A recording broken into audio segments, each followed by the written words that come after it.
Okay, so good morning po, no? So we are now in week 3 to 4 of the fundamentals of accountancy, business, and management tools. Yung accounting 2S ninyo.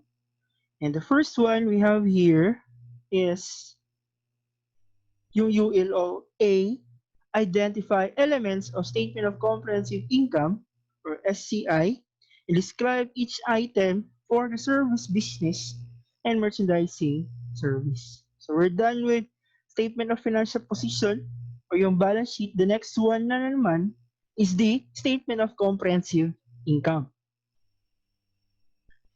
Siyempre, if you're asking for if the company ba generates a profit or a loss, so like yung mga pictures, the presentation, what is the documentary evidence pa? Ano yung document used to present yun nga the income and profits of the company as far as financial statement is concerned? So siyempre, you're talking about statement of comprehensive income. Okay? So pag sinabi nating statement of comprehensive income, it is also known as income statement. So the old term niya is income statement and it shows the result of operation ng company. Whether the company ba generates net income or net loss. So temporary accounts, so like the second one. So we're done with these temporary accounts, diba? So pag sinabi natin temporary accounts, their balance are good only for one accounting period and it will revert back to zero in the next accounting period kasi nga temporary lang siya. Kumbaga temporary lang siya for this accounting period, for this year. And then magiging zero na siya for the next accounting year. So all income statements are temporary accounts. And then the next one is income. So, isa-isahin na natin, no?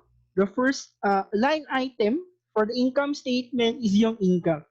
Pag sinabi natin income, okay, an account to record the service rendered or the goods delivered to customers. So, yung services rendered or na-perform mo for the customer or even the goods, if you're a merchandising business, that you have delivered to customer, it is considered as, or yung account title niya, is income.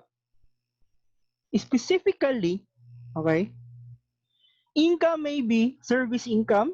So pag sinabi ni service income, income earned from rendering of service to clients. So kumbaga, rendering your skills, your talents. So examples of this one, syempre, laundry income for laundry services.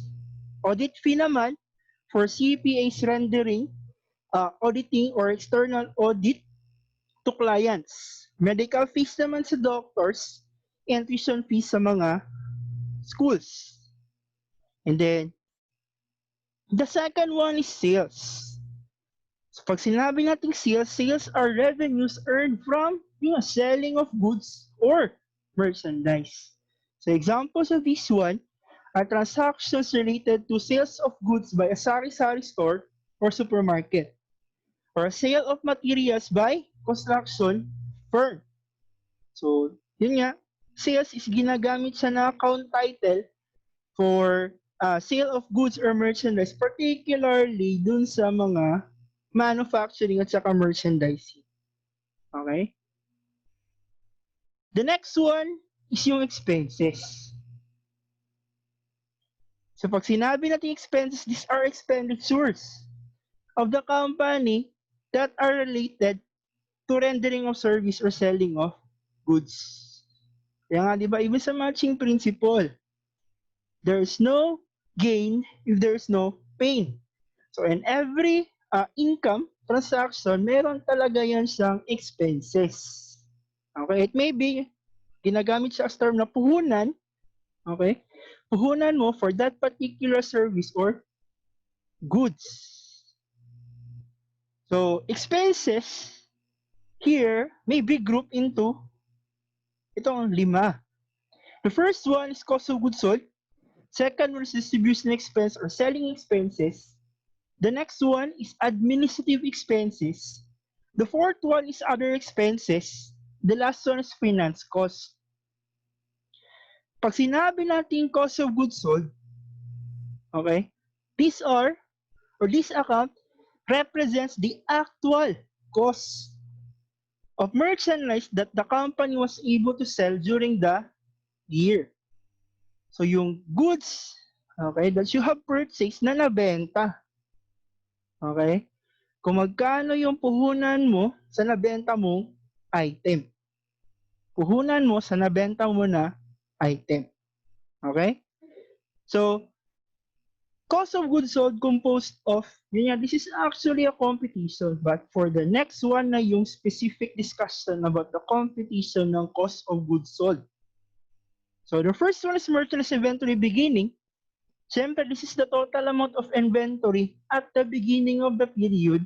And if it is the beginning of the period, okay, the beginning of inventory for the current year is actually the ending inventory of the previous year.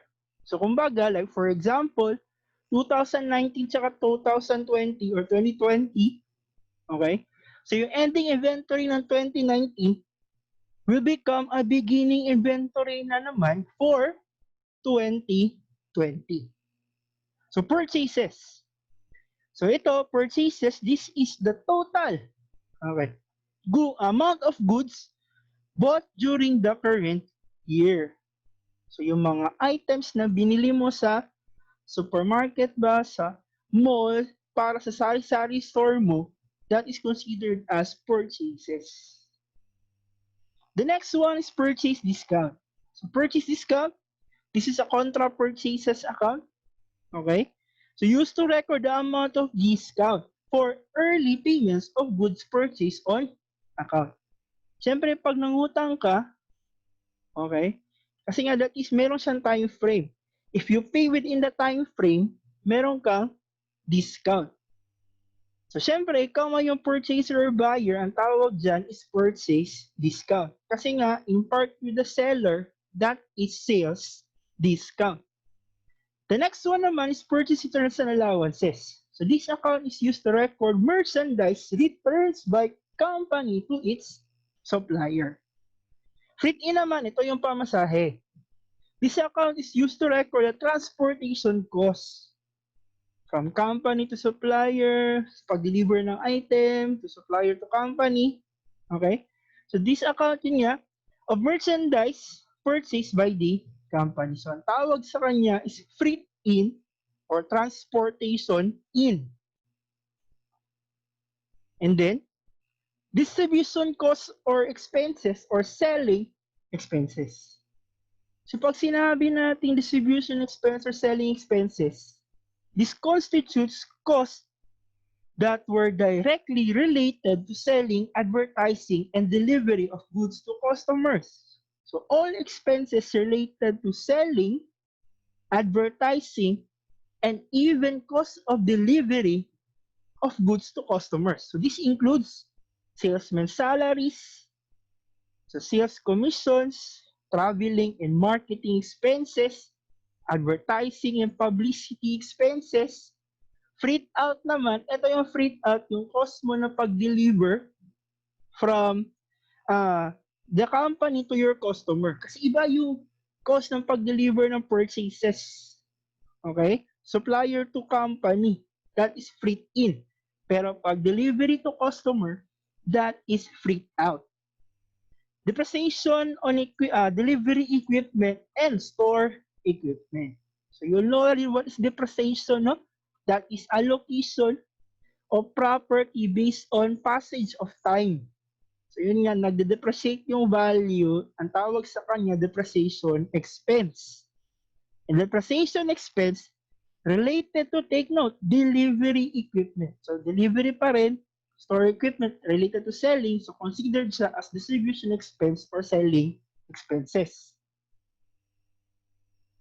The next one is administrative expenses.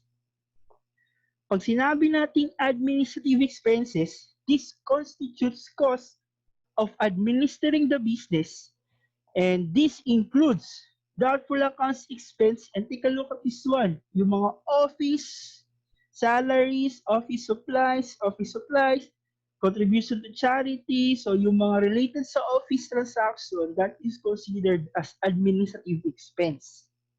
Okay? So professional fees and even depreciation expense. So take note, kaninong depreciation expense? Sa office building, office equipment. So pag office siya, it is considered as administrative expenses. Okay? Then amortization of intangible assets. Other expenses. So pag sinabi natin other expenses, those expenses which are not directly related to the distribution and administrative functions. So hindi kasali sa selling at saka administrative expenses. So these are expenses and losses from incidental transaction. So beyond the control of the management. Okay? So this includes yung loss on sale of investments, mga loss on sale of properties, loss on sale of intangible assets, and even yung mga fortuitous event. Like for example, casualty loss from earthquake, typhoon, hurricane, tsunami, flood, fire, storm surge, and other natural disasters. So those includes other expenses. So medyo may clue na kayo dito, diba? Kasi nga, if it is loss, yun nga, loss, casualty loss, so that includes other, or that is part of other expenses. The last one is finance cost. So pag sinabi natin finance cost, this is interest expense paid for the use of borrowed funds. So syempre, pag nangutang ka, ikaw yung nangutang dito ha. Pag nangutang ka sa bangko, meron kang loan payable, syempre may tubo yan. And ang tubo is considered as finance cost or interest expense. And that is for the first ULOa. So, sige, si theory lang po muna tayo sa ULOa kasi nga sa ULOb is mga problems and preparation of income statement. Okay? So, if you do have questions, feel free to ask me lang po or PM me or sa GC natin. No?